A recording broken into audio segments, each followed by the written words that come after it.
Zee 24 तास एक पाऊल पुढे। सुरत धुळे महामार्गावर नेर गावाजवळ पेट्रोल पंपावर पहाटे सशस्त्र दरोडा पडलाय।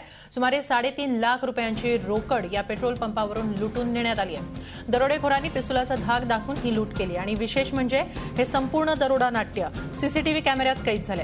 पहाटे 3:30 वाजण्याच्या सुमारास तब्बल 30 मिनिटं दरोड्याचा हा थरार सुरू होता। पोलीस घटनास्थळी पोहोचले, मात्र दरोडेखोरांचा सामना करण्यासाठी पोलिसांकडे केवळ लाठ्या आणि काठ्याच होत्या।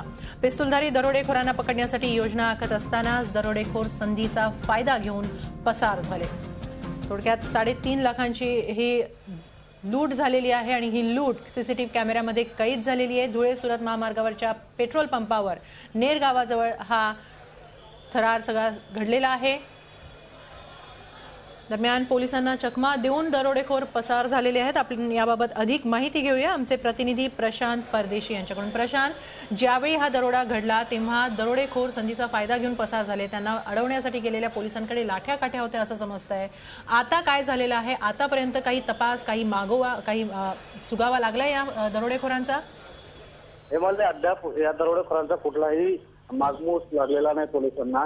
आणि विशेष म्हणजे ज्या पेट्रोल पंपावरती हा दरोडा पडलेला आहे, सशस्त्र दरोडा, त्यांचं म्हणणं असं आहे की अजूनही दरोडेखोर 30 ते 40 किलोमीटरच्या अंतरातच कुठेतरी आहेत। पोलिसांनी कोम्बिंग ऑपरेशन करून व्यवस्थित शोधलं पाहिजे असा दावा मालक तुळशीराम गावित यांचा आहे।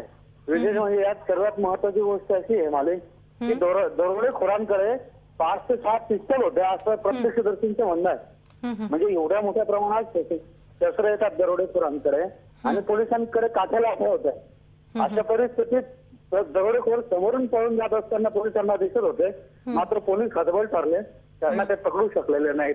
हे मालिक नक्कीच जसं तुम्ही सांगितलं की पेट्रोल पंप वरचे जे कोणी कर्मचारी आहेत, अधिकारी आहेत, त्यांच्या म्हणण्यानुसार 20 किलोमीटर दूर असतील दरोडेखोर, मात्र पोलिसांकडून काय सांगितलं जातंय, काय त्यांनी म्हटलंय? पोलिसांनी आता पूर्ण जिल्ह्यामध्ये नाकाबंदी केलेली आहे। आजूबाजूच्या जिल्ह्यांनाही कळवण्यात आलेलं आहे आणि ज्या गाडीचं वर्णन प्रत्यक्षदर्शींनी दिलेलं आहे ते वर्णन सर्व पोलीस ठाण्यांना कळवून अशा संदर्भातली जर गाडी कुठे आढळली तर कळवण्याचं आव्हान पोलिसांनी केलेलं आहे। त्यानंतर जे हिस्ट्री स्टेटर्स म्हणून आहेत त्यांचाही शोध घेतला जातोय आणि जे फुटेज सीसीटीव्ही कॅमेरामध्ये कैद झालेला आहे त्याच्यामधले कुठले जे दरोडेखोर आहेत ते याआधी कधी पोलीस रेकॉर्ड आले आहेत की नाही आणि आले असतील तर ते कुठले आहेत असा शोध घेण्याचं काम पोलीस करतायत। हे मालिक नक्की धन्यवाद प्रशांत, आपण दिलेल्या या माहितीसाठी।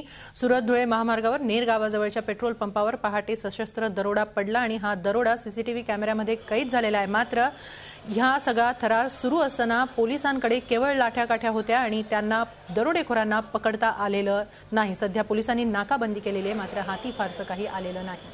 झी 24 तास एक पाऊल पुढे।